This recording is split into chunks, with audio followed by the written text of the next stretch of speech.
Hello everyone, this video tells the story of visionary ex-husband while the king bars manipulated his mistress's sears to hem her and control her. It's really crazy and interesting story. Your opinion in the comments. I enjoy your watching. My ex-husband, while behind bars, manipulated his lover's sister to harm me and control me. I never imagined I'd be the type to share my story on the internet, but here I am. I guess I need advice, or maybe just a place to vent. My name is Sarah, I'm 32, and I've been married to Mark, 34, for 10 years. We met in college during our sophomore year. Mark was charming, intelligent, and had a great sense of humor. We hit it off immediately and started dating soon after. Our relationship seemed perfect, and our friends often commented on how well-suited we were for each other. Mark graduated with a degree in business administration and quickly climbed the corporate ladder. He landed a job at a prestigious company and worked hard to provide for us. I pursued a career in teaching, which I loved. We bought a house, adopted a dog named Max, and lived what seemed like an idyllic life. We had our ups and downs, but overall our marriage was solid. Or so I thought. Mark's company had a strict hierarchy, and his boss, Laura, was a formidable woman. She was known for her no-nonsense attitude and her ability to get things done. Laura was in her early 40s, a powerful presence in the office, and she and Mark worked closely together. I never thought much of it. After all, it was work, and Mark often spoke highly of her. Things started to change about a year ago. Mark began working late more often, sometimes not coming home until well after midnight. He explained that the company was going through a rough patch and needed everyone to put in extra hours. I believed him. Why wouldn't I? We had always trusted each other implicitly, but soon his behavior became more erratic. He was always on his phone, and I noticed he became defensive when I asked about his work. The intimacy in our relationship waned, and we grew more distant.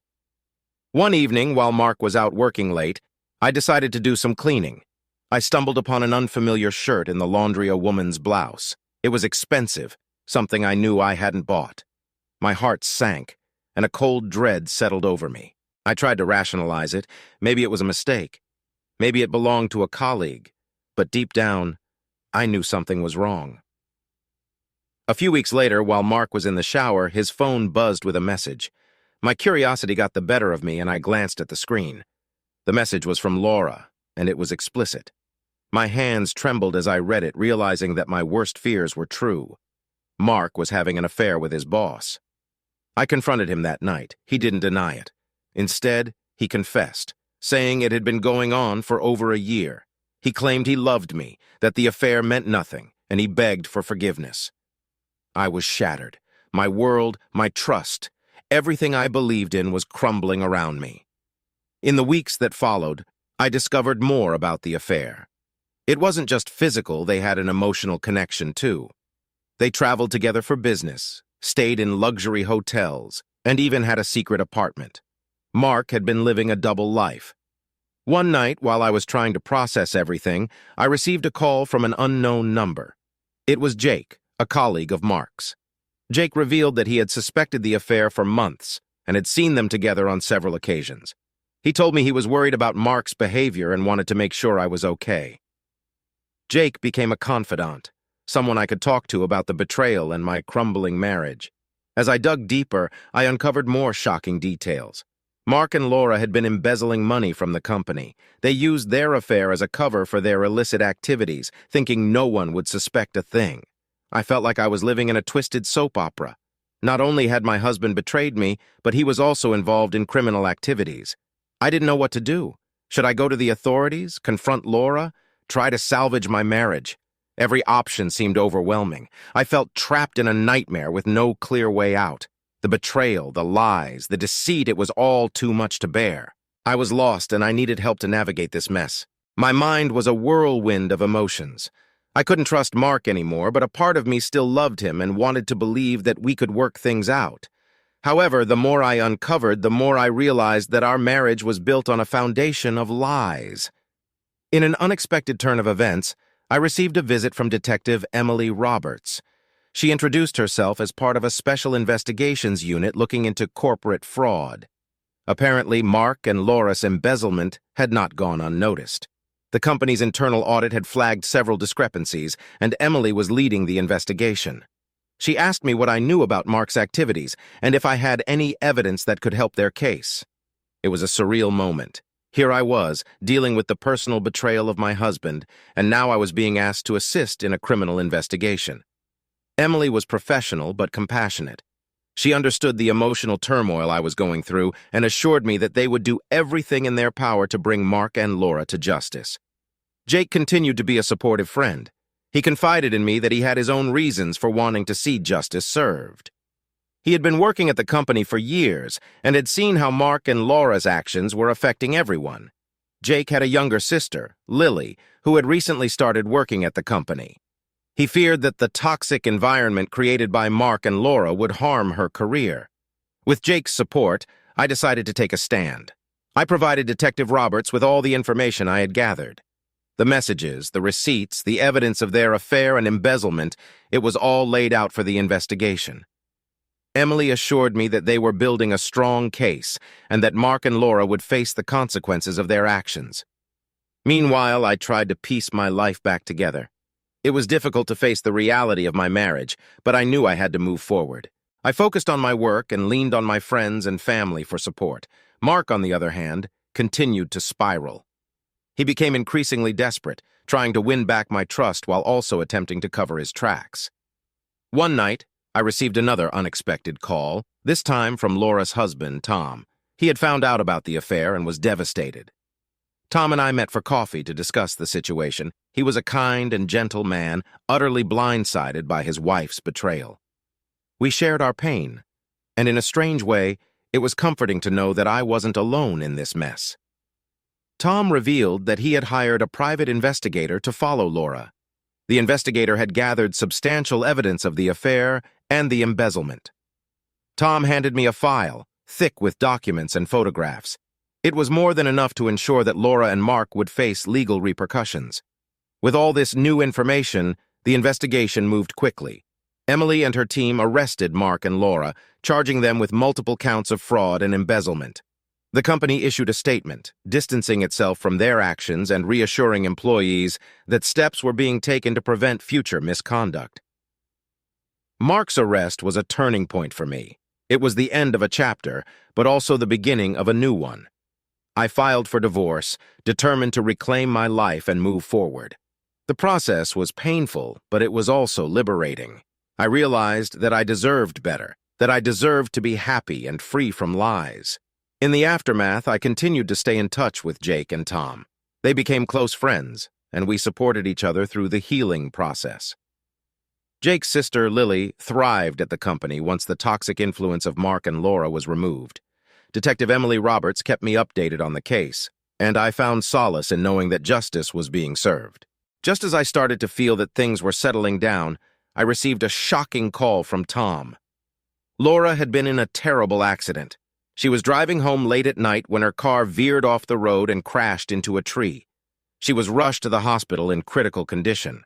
Tom and I rushed to the hospital, where we found out that Laura had sustained severe injuries. She was in a coma, and the doctors were unsure if she would ever wake up. The news hit me like a ton of bricks. Despite everything she had done, I wouldn't wish this fate on anyone. Tom was a wreck, and I did my best to support him during this difficult time. As the days turned into weeks, Laura remained in a coma. The investigation continued, and the evidence against Mark and Laura piled up. The media caught wind of the story, and it became a sensational scandal. Mark and Laura's names were splashed across headlines, their reputations destroyed. One day, while visiting Laura at the hospital, I noticed something strange. Her medical chart indicated that she had high levels of a certain drug in her system. I recognized the name of the drug from my research into the embezzlement case. It was the same drug Mark had been using to manipulate the company's finances. My heart raced as I realized that Laura's accident might not have been an accident at all. I contacted Detective Roberts immediately. She promised to look into it and assured me that they would get to the bottom of this new development. The thought that Mark might have had something to do with Laura's accident was horrifying, but it also made sense. He was desperate, and he had already proven that he would do anything to protect himself. As the investigation into Laura's accident unfolded, more shocking details came to light. It turned out that Mark had indeed tampered with Laura's car. hoping to silence her before she could turn on him. The discovery added another layer of charges against him, and it became clear that he would spend a long time in prison. Despite everything, I couldn't shake the feeling of sadness and loss. My marriage, my trust, and my sense of security had all been shattered. But I knew I had to keep moving forward. I focused on my teaching career, finding solace in helping my students learn and grow. Jake, Tom, and I continued to support each other, forming a new kind of family through our shared experiences. One day, while visiting Laura at the hospital, I received a call from Detective Roberts. She had good news. Mark had been convicted on all charges and sentenced to a lengthy prison term. Justice had been served, and a sense of closure washed over me. As I left the hospital, I realized that I was finally free from the lies, the deceit, and the betrayal. I was ready to start a new chapter in my life, one filled with honesty, trust, and hope. I knew it wouldn't be easy, but I was determined to build a future that was true to myself. After the dust settled from Mark's conviction, I needed a fresh start. I decided to switch to remote work, which gave me the flexibility and distance I needed to heal. The transition was smoother than I expected. My teaching skills translated well to online education, and soon enough, I was fully immersed in this new way of working. Life was slowly getting back on track. Jake and Tom became a significant part of my support system. Both had been through the ringer with me and had their own reasons for wanting to move forward. Our shared experiences had created a bond, and I cherished their friendship. However, things became complicated when both Jake and Tom began to express romantic interest in me. It started subtly. Jake would linger on our video calls, chatting about everything and nothing. He sent thoughtful messages and little gifts to cheer me up. Tom, on the other hand, was more reserved but equally attentive. He would check in on me regularly, offering help with anything I needed. His quiet strength and gentle nature were comforting. As flattered as I wasn't ready to jump into another relationship. My heart was still mending, and I valued their friendship too much to risk complicating things. But it soon became clear that Jake and Tom were not just being friendly, they were competing for my affection. Jake was the first to make his feelings clear. He asked me out on a virtual date, a gesture both sweet and awkward. I appreciated his honesty and told him I needed time to think. Tom's approach was different. He invited me to a small dinner at his place, promising a relaxing evening away from everything. It was hard to say no to either of them, but I knew I had to be careful. While I was navigating this new emotional territory, another challenge emerged. One evening, I received a call from my old friend, Lisa. She had heard about everything that had happened and wanted to catch up. We arranged a video call, and it felt good to reconnect with someone who knew me before all the chaos. During our conversation, Lisa mentioned something that sent chills down my spine. She had seen Laura's sister Amanda at a local cafe, and Amanda was acting strangely. She was ranting about how Laura's accident wasn't an accident and how someone needed to pay for what happened to her sister. Lisa said Amanda seemed unhinged and obsessed with finding out the truth. The next day, I received an anonymous email with a subject line that read, "Justice for Laura." It contained a cryptic message warning me to watch my back. My heart raced as I realized that Amanda might be targeting me, blaming me for Laura's condition. I contacted Detective Roberts, who assured me they would look into it, but the fear lingered. Jake and Tom were both aware of the situation and became even more protective. Their concern was comforting but also overwhelming. I felt like I was constantly being watched, and the tension was starting to take its toll. One evening, while I was on a call with Jake, I heard a noise outside my window. I glanced out and saw a shadow moving near the bushes. My heart pounded as I ended the call and dialed 911. The police arrived quickly, but whoever it was had already disappeared. They found nothing but left a patrol car to keep an eye on the house. The incident shook me deeply. I was already dealing with so much, and now I had to worry about someone stalking me. Jake and Tom insisted on staying with me in shifts to make sure I wasn't alone. Their rivalry took a back seat to their genuine concern for my safety. Weeks passed, and the tension slowly eased. The police found no further evidence of a threat, and Amanda seemed to have vanished. I started to relax, thinking the worst was behind me. But then another development arose. One afternoon, while I was teaching an online class, my internet connection abruptly cut out. Frustrated, I called my service provider only to be told there was no outage in my area. I rebooted my router, checked all the connections, but nothing worked. Then I noticed something odd. My modem had been tampered with. Panic set in as I realized that someone had been in my house. I called the police again, and they confirmed that the device had been deliberately sabotaged. This time they found fingerprints Amanda's. She had broken in while I was asleep, and who knew what else she had done? I was assigned a protective detail, and my house was thoroughly searched. Nothing else seemed to be disturbed, but the violation left me feeling vulnerable and exposed. Amanda was clearly unhinged and determined to make me pay, but the police still couldn't locate her. Amidst all this chaos, my relationships with Jake and Tom grew more complicated. The stress and fear brought us closer, but it also highlighted the differences in how they handled the situation. Jake was proactive, constantly checking in and taking charge. Tom was more supportive, offering a quiet presence and a shoulder to lean on. I felt torn between them, unsure of what I wanted or needed. As if things weren't complicated enough, I received another blow. One evening, I came home to find a letter on my doorstep. It was from Mark. He had written it from prison, pouring out his remorse and begging for my forgiveness. He claimed that he had changed, that he was a different person now, and that he wanted to make amends. The letter was filled with apologies and promises, but all I could feel was anger and pain. Reading Mark's letter brought back a flood of emotions. I thought I had moved on, but his words reopened old wounds. I shared the letter with Jake and Tom, hoping for some clarity. Jake was furious, wanting to confront Mark, while Tom was more measured, suggesting that I focus on my healing rather than Mark's manipulations. In the midst of all this turmoil, I received another disturbing call from Lisa. She had found out that Amanda was in contact with some unsavory characters, people who could be dangerous. Lisa warned me to be careful, and I felt my anxiety levels spike again. Days later, my worst fears were realized. Amanda was spotted near my house, and this time she wasn't alone. She had brought along a couple of men who looked like they meant business.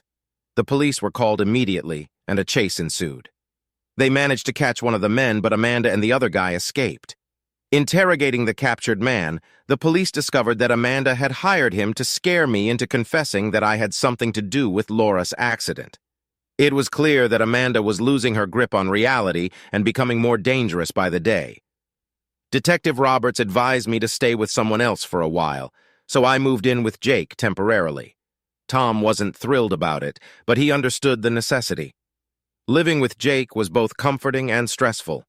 The proximity brought our feelings to the forefront, but I still wasn't ready to make a decision. Then came the final straw. One night, while I was alone in Jake's apartment, the power went out. At first, I thought it was a simple outage, but then I heard footsteps outside the door. My heart pounded as I grabbed my phone and dialed 911. The operator stayed on the line with me as I locked myself in the bathroom. The police arrived quickly and apprehended Amanda and her accomplice.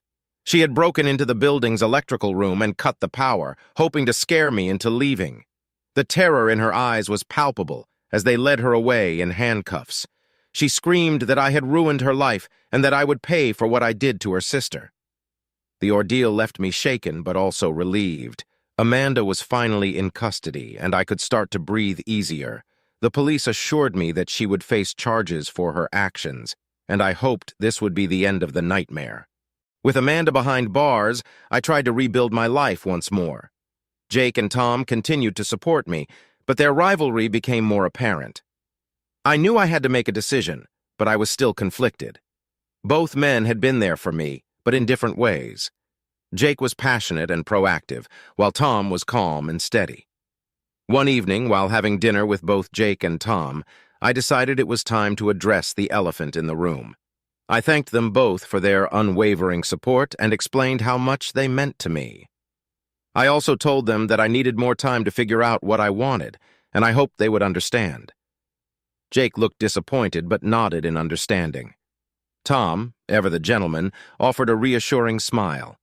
They agreed to give me the space I needed, and we decided to focus on our friendship for the time being. As the weeks passed, I found solace in my work and the support of my friends. I started to see a therapist to help me process everything that had happened. Slowly but surely, I began to heal. I realized that I didn't need to rush into another relationship. What I needed was time to rebuild myself. Jake and Tom remained close friends, and our bond grew stronger. They both respected my need for space and continued to be there for me in their own ways. I felt grateful to have such supportive people in my life.